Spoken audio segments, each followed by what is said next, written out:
Welcome back to another episode of Chew on This. Today's one brought to you by Klaviyo, and we have Isaac Lewin, who is the Director of Sales at Country Life Natural Foods, and he flew in all the way just for this episode. Isaac, first of all, thank you so much for making the time and coming here to grace us with the presence of taking a legacy brand and seeing what you've been able to have impact on and what you guys have been able to do from a growth tactic standpoint, but also from a retention tactic standpoint. Excited to break that down.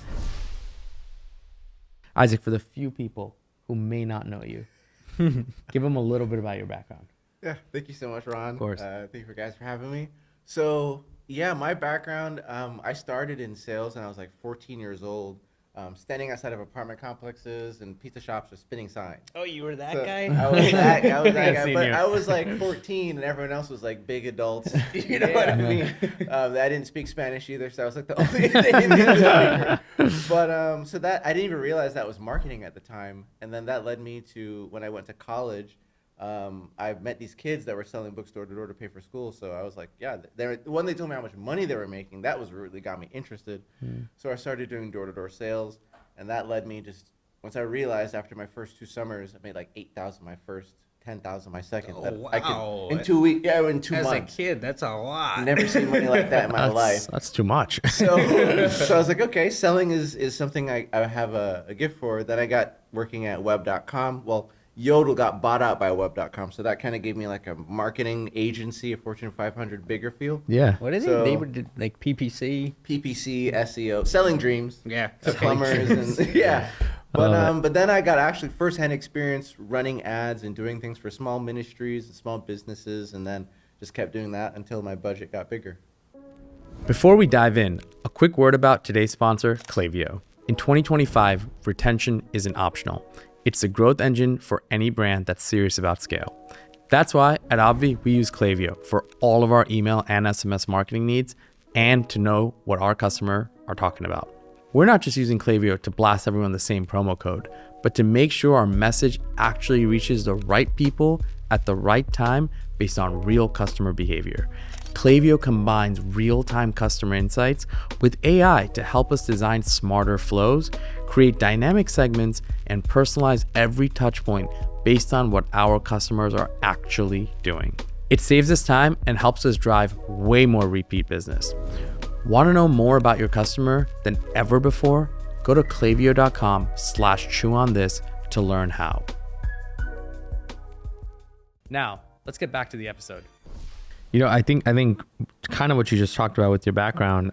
Tell us into your journey into with Country Life. Like, you know, how did you kind of get the desire of wanting to work for a brand like this? Yeah, so shout out to Shopify. I've been a fan of Shopify for years. Always wanted to get into the ecosystem. I've tried my own dropshipping stores for like $1 a month a couple times. There and you then go. Failed There after you the go. 3 months, and was just like one day.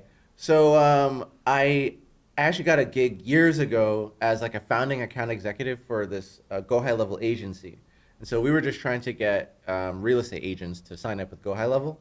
So then after recruiting people under me and directing a sales team under me, because I'm like, I don't want to do this by myself. Yep. Then I started actually doing the Go High Level work, and then started being able to make funnels, do automations, and so I love all that that. stuff. So then, because I had that skill, now I would go to small businesses where I was working at, get them onto High Level, and start automating everything.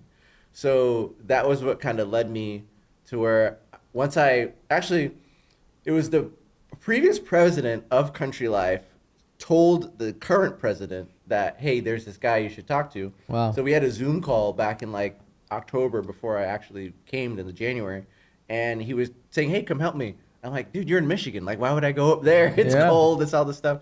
So, but yeah, once he told me where he was at with his budget and with his spend, I'm like, I believe I could take that and improve that. That's and amazing. So that was why I decided to come. Very cool. And you've had the need to wear a lot of different hats. Even just with your past experiences, a lot of different things. I think one thing just for the founders and operators watching this, how do you manage to wear a lot of different hats, but also not forget about, you know, the growth role in sales that you have to go and do and deliver month over month, quarter over quarter, year over year? How have you been best managing that? So yeah, being a small business, even though it's an old business, it's a small business. We're less than 30 people really there. And when it comes to growth or marketing, like it's me.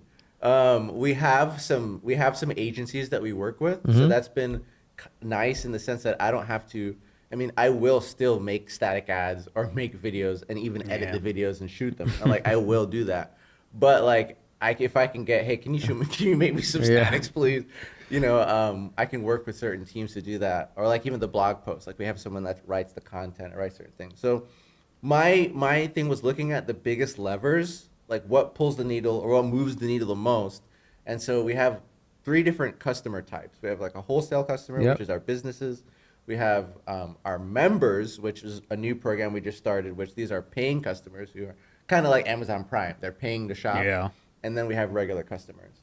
So just looking at what would be the biggest things to make the most profit for the business, I knew that working on wholesale customers, because let's say our best members will spend $2,000 a year, business might spend $2,000 an order, right? So it's just a different level of revenue there. So just making sure to I want to really go about it, but automating as There much you as go. I can. That's what I was waiting for. They didn't Yeah. have an inbound flow for their wholesale businesses. I didn't even know how they got new wholesale businesses. Yeah. Right. I think that people would just call them. So I just put a little on the footer, just put a link, said wholesale, got a form, automated when the new fills it out. I know, I contact them. Awesome. I've already added over 200 plus businesses. So it's like, incredible. Inbound. No, it's interesting what you said. You said you'll still do the static ads, you'll still do a video here and there, but I think that's an important lesson for founders and operators in general. Like, yes, we all have a skill set, but you can't be married to that skill set, and you have to do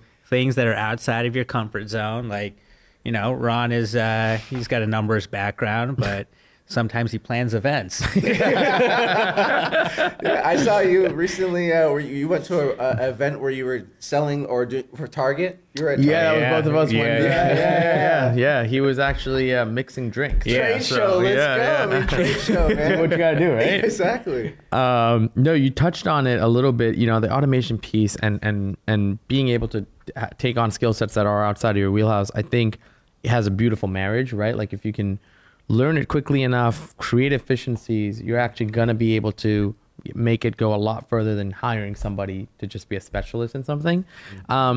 You talked about adding something simple as a form and getting 200 businesses, probably bringing in $20,000 plus in ARR.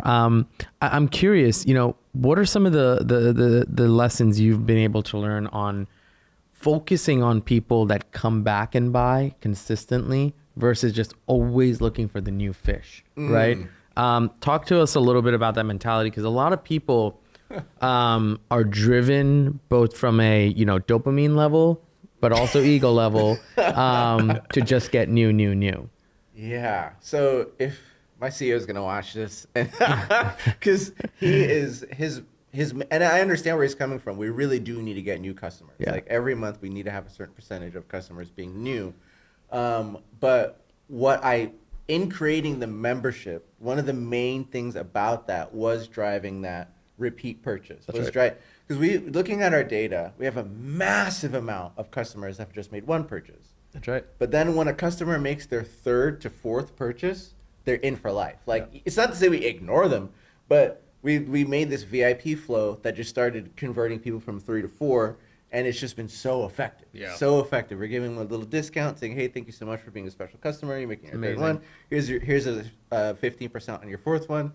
And because our product is food, it kind of already has that cyclical to it. Like you're going to eat the food. You need more food. Yeah. And I'm sure you guys, with your supplements, people are going to run out. They're going to need to buy more. Yeah. And so, it's just being that brand that they're going to come to, that comes to their mind when they're going to buy that. Because for us, it's walnuts or peanuts or like pecans. Yep. So we're competing with your local grocery store, your mom and pop or Amish bulk store. Like there's a lot of competition. So it has to be more than just, yes, it's the nut, but how do we make them feel and what was their experience? And even with us, some of our customers were raised on us. So we have customers who have 40 plus years raising their kids on us. Their kids are raising their kids on us. So It's a special place to be. I Yeah. love that. That's So awesome. what makes your and I think it's called Country Life Natural Country, Foods. yeah. But it's like plus, like it's your Amazon Prime. Right, the version, membership, right? Country Life So Plus. what makes it? And I've seen things like Thrive Market and some of these other other brands. What makes yours better? Yeah, well, you brought up a good brand. You brought up a good point. So Thrive Market, you can't even shop on their website. He's just like Thrive Market. I wanted to look at their prices, and I was like, I gotta pay you to see your prices. Yeah, like, that's crazy. okay, you're confident. So you don't have to pay. You don't have to be a member. You can just shop. We also take EBT right off the bat, so a lot of people who are on food assistance, we can help them as well. But the difference is, and this is from someone else who was a Thrive member that was sharing their experience with me. So this is from Stephen Lee. This is Stephen. He said that he liked Thrive. He liked their variety, but he had to still go through and look at the ingredients. He had to make sure everything was safe for him. So our customers are the type of people who read the ingredients on all the labels. Like they read everything to make sure that it vibes with them. And so we have a collection of almost 2,000 products that are all non-GMO, or we have a lot of organic options too. So you can get either the conventional rice or the organic option. Got it. So a lot of people feel safe. So it's like a place where you can kind of have your Guard down. Correct. Yeah. You just, you're getting your healthy nuts. Plus our employees we take a lot of pride in what we do. Yeah. And so even if you actually weigh our bags all weigh over. Okay. Right. So we don't want anyone to complain that says, hey, you're supposed to be 1 pound, but it really wasn't. So yeah, and these are things even I'm finding out. That the more I find out about this brand, because there's so many different men over the years and decades that have really built it up from where it was just like a bakery in Grand Rapids to where now we're shipping. It's funny. We'll get like products from California and then ship it right back to California. Wow, It's crazy. Yeah. No, it's incredible. I think talking a lot about this retention piece and customers and how much you care to know about your customers.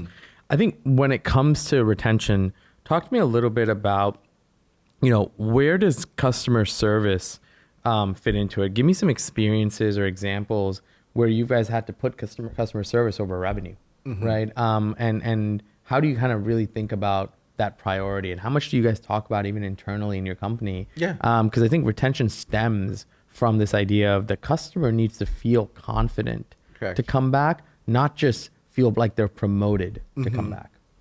So, and this is honestly a test to Mitchell. Mitchell Hagen is the owner, because I'm not the owner, right? So I can't just make certain calls when something goes wrong. But almost, I can say 9 to 10 times out of 10, if something goes wrong, his first reaction is like immediately comp the customer. Yep. Like, take care of it, don't worry about it. We'll refund them. We'll resend them another one. Like it's not even a question he thinks about. Yeah. And so that's one thing that I'm really proud of is if you look at our reviews, it's actually talking to our mobile team, we have some really amazing reviews. The only bad reviews we have on our app or whatever is the actual app itself, which I talk to my providers. I'm like, hey, you're bringing me bad reviews because our customer service is fantastic. But it's taking care of the customers, making them feel heard. And also, like, if they ask us something, we respond right away. So like, even if it's just, hey, don't email me anymore, we'll actually not email them anymore. But yeah, it's things like that nature. If anything goes wrong with especially because it's food. So that's the other thing that is very, some people may have even ordered the wrong thing because we might have two variety of the same. So just making them feel heard, feel human. Yep. Yeah, and even actually one thing that I can say that I've done is with our members. So anytime that one of them has an issue or has a problem with something, I'll just call them. I love that. I'll just literally call them Great and tip. then I'll like help them troubleshoot their app or troubleshoot the phone or whatever they're doing. And then every time they've always said, "Thank you so much for calling."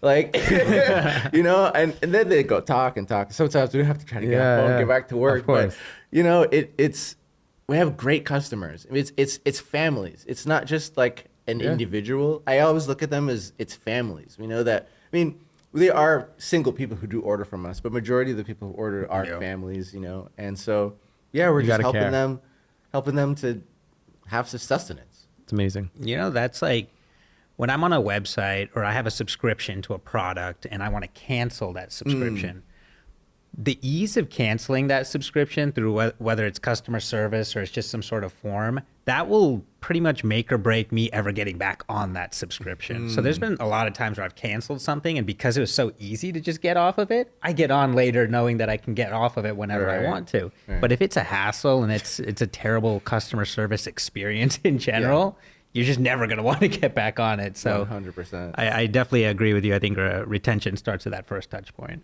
Yeah, and even for the membership, one thing that I started doing because I'm the type of person, I really appreciate that you on this podcast. You had I think it was the guy from Good Wipes. Yeah, on he did, Atlanta. Sam. Yeah, he was spitting out game. Yeah. He was just spitting out so much knowledge. Incredible. And I'm going to go back and dive through and read, because this is what I do. I educate myself by listening to podcasts, amazing. listening to different guys who are ahead of the game or older than me, who are doing it longer than me, and I learn from it. So with our membership, when we have a free trial that we're offering for 30 days to say, hey, because my thought was the best way you should come in as a customer is as a member. Try it out, see if you like it, and then hopefully you stay around. But I wasn't doing anything. After they would drop off, I would just let them go. Yeah. So I started doing a thing where it's like, hey, you tried our membership. We see that you're not going to go along with it. No worries. But hey, would you like a discount on the full year? Yeah. So I'm trying to roll them into, you tried it for a month. Yeah. Here's a discount on the year. And it's only been a few weeks of that. So what's funny is I've been making sales from that email. Not quite the membership yet, but hey, at least they're coming back and buying. Yeah. So, touch points are touch points, right? Exactly. And it was a flow that didn't exist before, that wasn't making anything. And now money's coming through. Yeah. Amazing. That's great. When we moved Obvi to Klaviyo earlier this year, we weren't just switching platforms. We needed a better overall system to manage email, SMS, and real-time customer insights to create long-lasting customer relationships, all under one roof. Since making the change, we've rebuilt our abandoned cart flows, created dynamic segments that tells us who's ready to buy again, and use predictive data to time our offers more effectively. The impact has been higher repeat purchase rates, better retention metrics, and even more control over how we grow our customer value. Retention isn't set it and forget it tactics anymore that used to work. It's a system that needs the right tools and infrastructure. For us, and for a lot of top brands out there, we know that's Klaviyo. If you want to turn retention into a growth engine, go to klaviyo.com/chewonthis to learn more. Now, let's get back to the episode. You guys are Klaviyo customers. Correct. Talk to me about consolidation, right? You have email, SMS, there's so many different ways to even connect with customers now between the website, and there's a chat feature, and there's a phone number, etc. Talk through the experience of, being able to run a retention program through a tool like Klaviyo versus, having to kind of do these things in silos, like many other brands do. So, yeah, I almost got looped into Klaviyo for emails, Attentive for SMS. Yes. And they pitch it well. They pitch it well. They do. And what it actually ended up causing us to do was go Klaviyo for emails and Klaviyo for SMS, because we hadn't even got the mobile app yet. Now we have a mobile app, so now we use Klaviyo for push. That's amazing. So Klaviyo has really been solid for us as a platform to really be multi-touch. You've rolled out all three things there. Everything is That's in awesome. Klaviyo. Wow. And we have a retention team so I don't have to write every one of the emails and design all the emails myself. I got a team of guys working for us. Shout out to Michael Rathman. They're really solid workers. But it makes it so nice because Klaviyo does plug really well. I think it's probably the best integration with Shopify, hands down.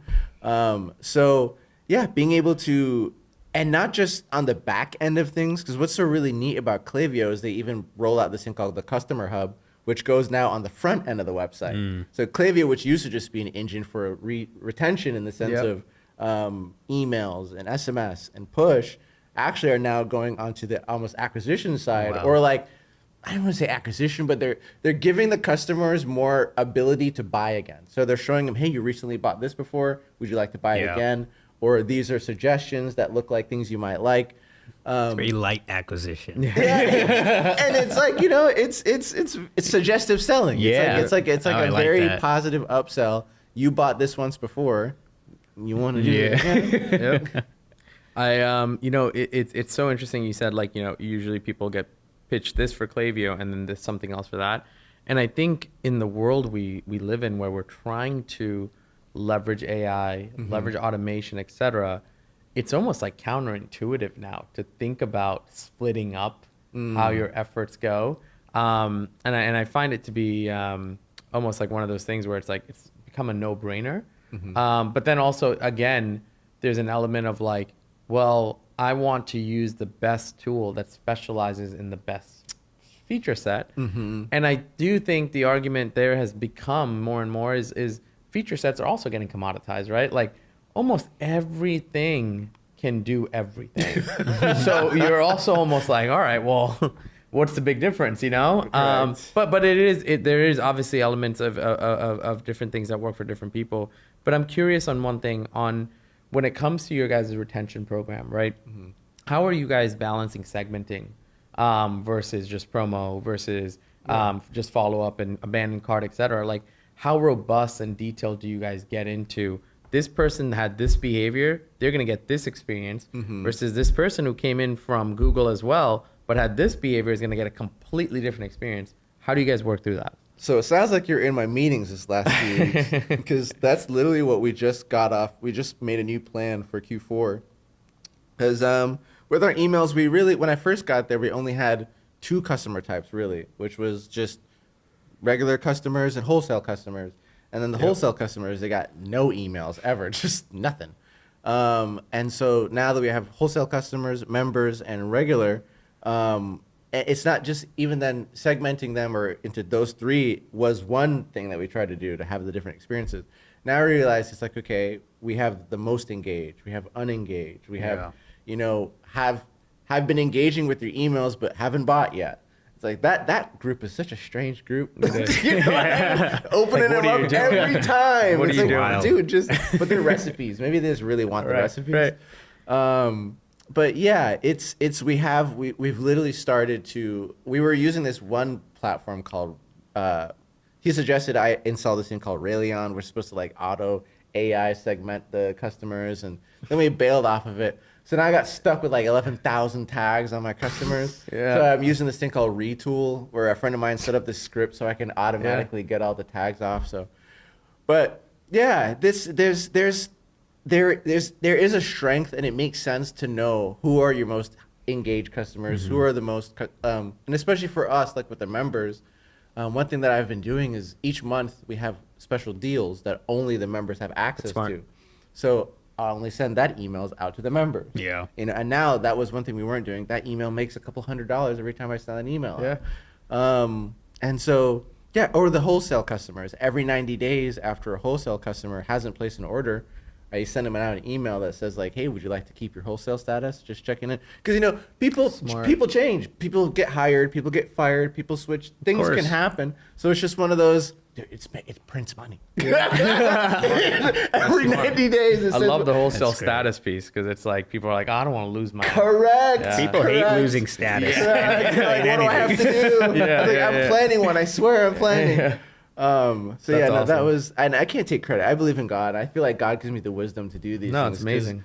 You know, I going into the brand and how the brand is such an old brand, and it is a Christian brand. I knew I didn't have all the experience that it would take to really move the needle, but I knew that I'm willing. I'm one of those guys that's willing to try things. Yeah. And, you know, and the boss is also, he's willing to let me try certain things. So we test, we throw things at the wall, we see what sticks. When it doesn't stick, then we move on and try something else. And if it does stick, fire to the flame. We work on it. And is there any other way to do it? I mean, really you have to, but it takes a little bit of trust, and it's a little risky.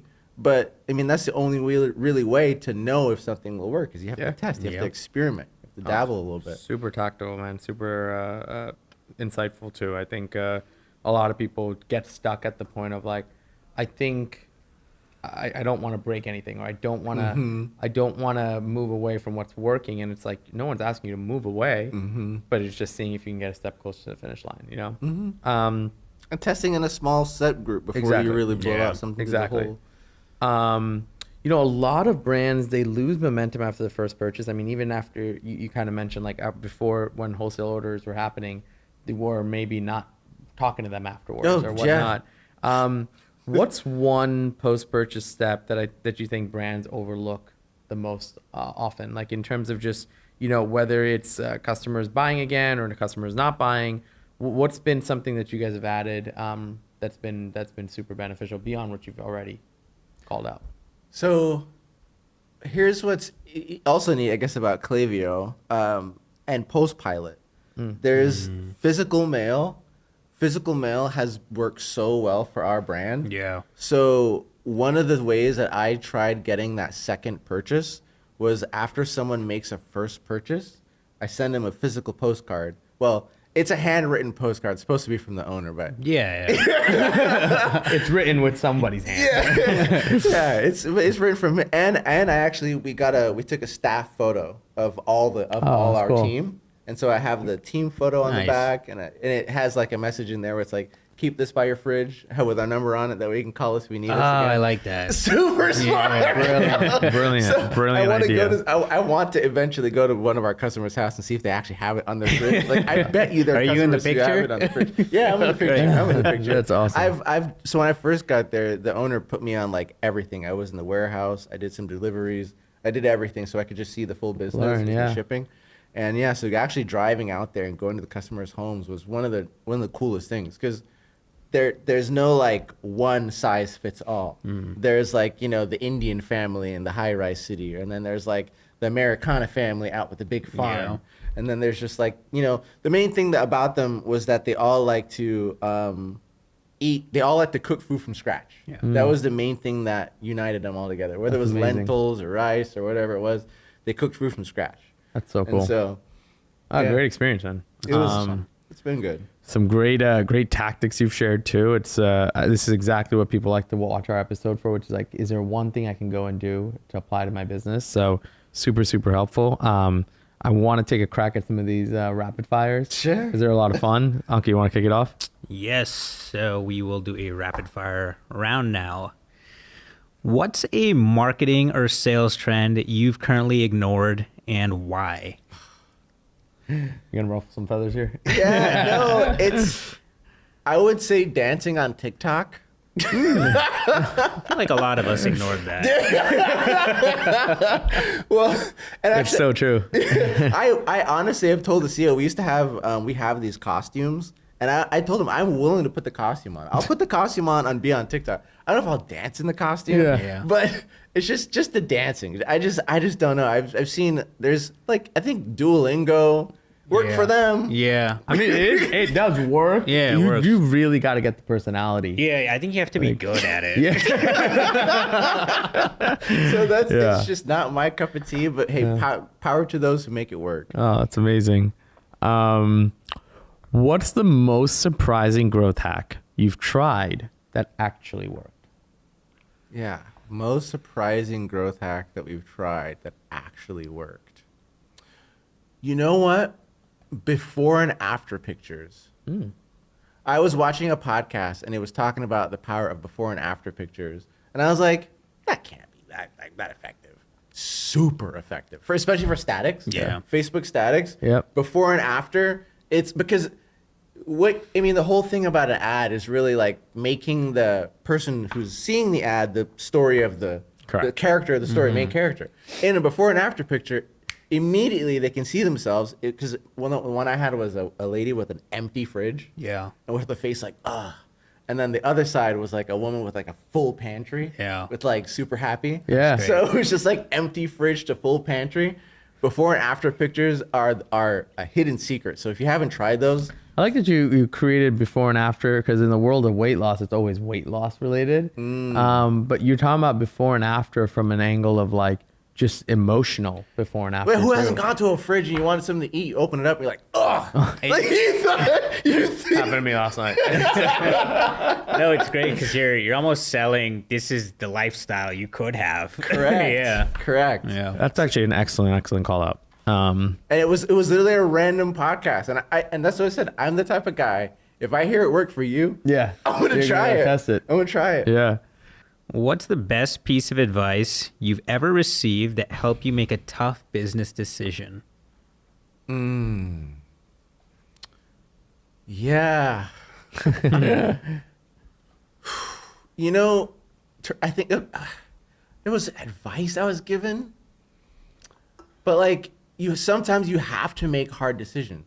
You have to make hard decisions. One of the hardest decisions that I've been there for making was, we had an affiliate program, and it was made by one of the workers there who eventually became like an influencer, and so it was for the affiliates, not necessarily for the brand. Yeah. It was just, we were just bleeding money through that thing, but they were getting paid out, and through code stuffing and all sorts of stuff, it just wasn't making sense. And I tried switching from what we had before to Social Snowball. And Social Snowball is a great platform. Great, shout out to Noah Tucker. Yep. Yeah. You know, but it just also was like a square peg in a round hole. Just we didn't fit correctly, and so I had to pull off of that, which like disappointed so many people because they like lost their code or lost their this. But we were 1 month we had made like 460. What I thought maybe it was like $440,000 in revenue, which was at the time we were climbing back up. CEO showed me we were like negative 40,000 in the hole that month. I was like, what? Yeah. We just made so much money. So after I saw that was when we really started just cutting all these what we didn't need, just cutting the fat. And it hurt some people and some people, you know, but the business needs to survive. The business. No, you gotta put the business first. But if the business is dead, we can't do anything. That's right. So we do great. that monthly. Yeah. We take a look and see what's, you know, Not actually moving the needle. being incremental to the growth and what's not. And then you got to make some tough decisions. Yeah. And it's not we don't care about the people or we don't care about these things. It's just at the end of the day, it is what it is. So It's great advice. What's one daily habit or mindset that keeps you motivated and focused on your goals? Okay. One. Tough, right? I have a whiteboard in my office, and every day I look at that whiteboard and reposition myself. Like I try to write what I'm working on, what I want to work on. Like I have certain things that are at the top and certain things for the group. So I look at that, and it's kind of like having your goals and reading your goals. Yeah. I look at that, I read my goals, and I move towards it. I actively go cross things out, and then I erase eventually, and then I write more stuff on there. So like, the whiteboard has been my ritual or my like compass That's awesome. of where I'm going, what I'm trying to accomplish. And probably no one even in the office even realizes that, like what that whiteboard means to me. That's great. They see scribbles and see stuff on there, but yeah, because I also use Notion, and so like Notion is my second brain. I don't know how people remember stuff anymore. It's impossible. Whiteboard is the physical version of Notion. That's the North Star. Yeah. All right. Can you share a story about a time when a customer complaint or negative feedback led to a major positive change in your business? Yeah. And again, the reviews, have you found that you have like reviews on Yelp, review on Trustpilot, review on Google, review on Facebook? So it's like, man, I was finding all these reviews. So, but looking at the reviews, you really get to see how people are feeling about your business. And so consistently, I'm seeing that the reviews are based on performance on the website, performance in the app, performance on these things. Actually, one of the reasons why earlier in this year, there's a guy named Jan Frey. He has one of the biggest YouTube coding developers. And I paid he was gonna charge $1,500 for it, but I went in early at like $850 for his programming course. Okay. So I've been learning Shopify development, and now with Cursor, I can just vibe code. Like I can just speak English and do my coding on the website in Shopify. So because of the customers, like frustration, and me being a web guy, like I've known about code for a while, but never really dove deep into it.